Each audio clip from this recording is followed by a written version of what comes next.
Olá pessoal, aqui é o professor Luciano Mauro e essa é mais uma aula de modelagem de sistemas dinâmicos.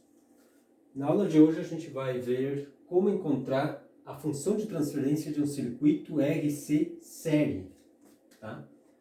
É um circuito que é alimentado por uma fonte de tensão genérica e tem em série um resistor com um capacitor. Tá? E esse circuito é fechado em T igual a zero. Para T menor ou igual que zero, nenhuma tensão é aplicada ao circuito e a gente vai considerar condições iniciais nulas, ou seja, o capacitor está inicialmente descarregado. Tá?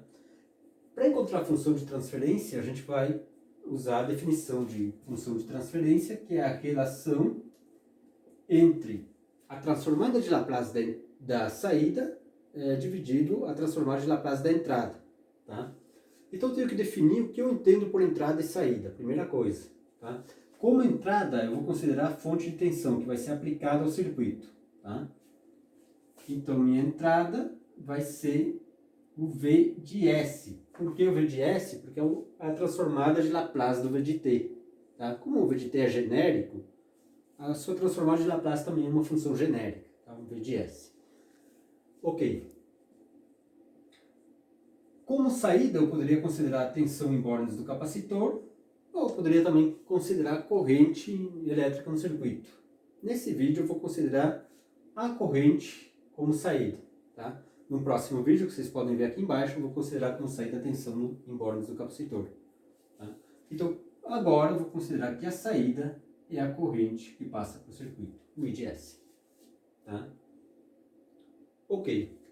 Próximo passo, eu vou descrever a equação dinâmica desse circuito, no domínio do tempo. Tá? Como esse sistema dinâmico é um circuito elétrico, as leis que vão regir nesse circuito são as leis aplicáveis a circuitos elétricos. No caso, as leis de Kirchhoff e a lei de Ohm. Tá? Eu vou utilizar aqui. Então, eu vou elaborar a segunda lei de Kirchhoff nessa malha do circuito, a lei de Kirchhoff das tensões. Tá? Então, eu vou ter o seguinte, que o meu V de T, tá? Partindo aqui da fonte, estou partindo para T maior que zero, tá? Estou analisando para esse circuito aqui fechado, mais a queda menos a queda no resistor, né? Menos R vezes o I de T, e menos a queda no capacitor, menos um VC de T, tem que ser igual a zero. Tá? Ok, agora eu vou analisar como é que é o comportamento desse termo, da queda no capacitor, em função do tempo. Tá? Vamos partir de uma equação básica, que diz o seguinte, ó, Q, C, V. Tá? O que quer dizer isso? Que a carga no capacitor é igual à capacidade do capacitor, uma constante, vezes a tensão em borne do capacitor. Tá? Essa tensão em borne do capacitor vai variando no tempo. Por quê? Porque a carga no capacitor também varia no tempo. Você imagina a situação. Esse capacitor estava descarregado, não tinha carga nenhuma. Então também não tinha diferença de tensão em seus bornes. Quando eu fechei esse circuito, começou um fluxo de cargas. Tá? Uma corrente que é um fluxo de cargas. E as cargas começaram a se depositar nas placas desse capacitor. E esse capacitor começou a se carregar. Então, à medida que vai passando o tempo, ele vai se carregando mais. Tá? Então, a carga no capacitor ela depende do tempo. O número de cargas e a tensão também depende do tempo. Tá? Daqui eu vou ter, isolando o VC de T, que é a minha variável de interesse, que é a carga em função do tempo, dividido C.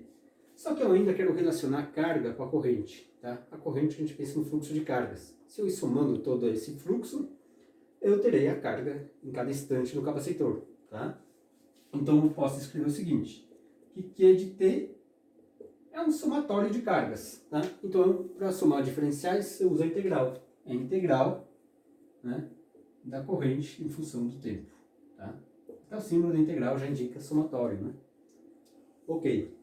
Então, vamos substituir aqui VC de T por 1 sobre C.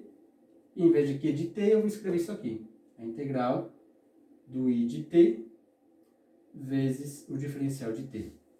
Agora, eu vou substituir essa equação aqui o VC de T nessa equação, tá? Aqui.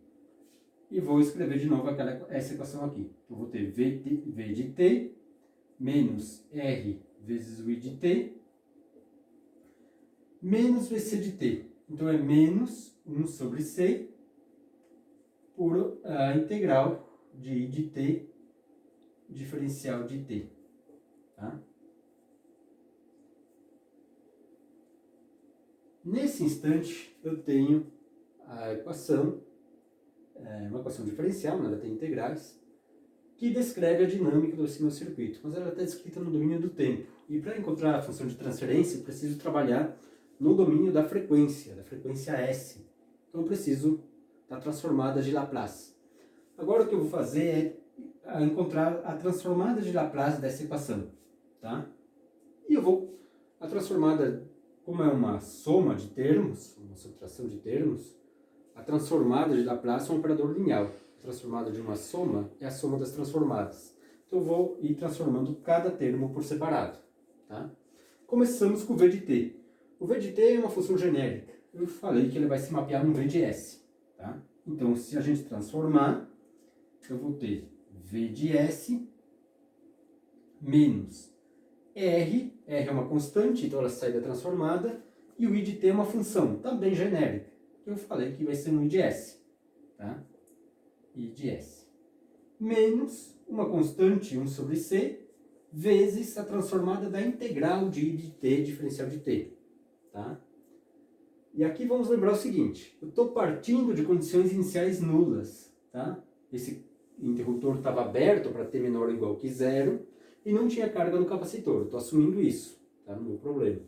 Se não tinha carga no capacitor, condições iniciais nulas, integrar no tempo, vocês devem lembrar que é como dividir por S na frequência.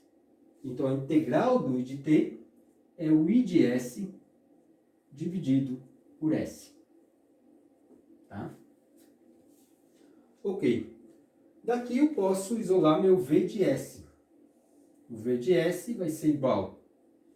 Eu vou passar esses termos para o outro lado. Ambos têm um I de S. E eu vou colocar do outro lado sinal igual com outro sinal. E vou colocar o I de S em evidência. Então vai ser o I de S que multiplica a R mais 1 sobre CS. Tá? E eu vou chamar isso de equação 2. Tá? E essa aqui de equação 1. Tá? Então, vou reescrever a minha equação 2. Tá? Reescrevi ela aqui em cima.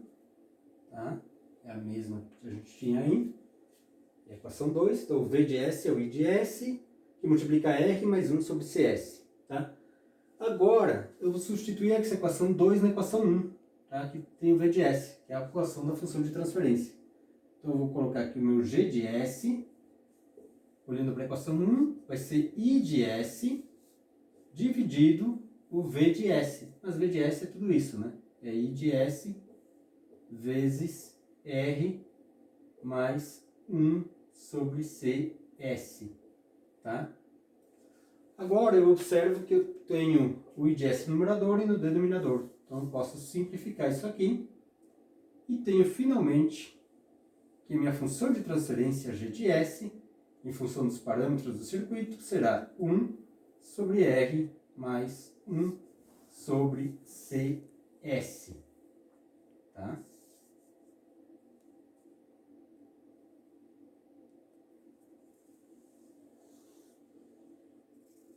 Ok?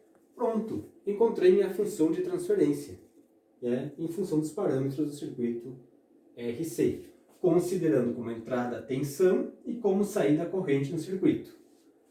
Tá? Nos próximos vídeos eu vou mostrar o seguinte, como a partir da função de transferência encontrar a resposta ao impulso e depois como encontrar a função de transferência considerando como saída a tensão no capacitor. Tá? Então, assista os vídeos aqui embaixo. Muito obrigado pela atenção.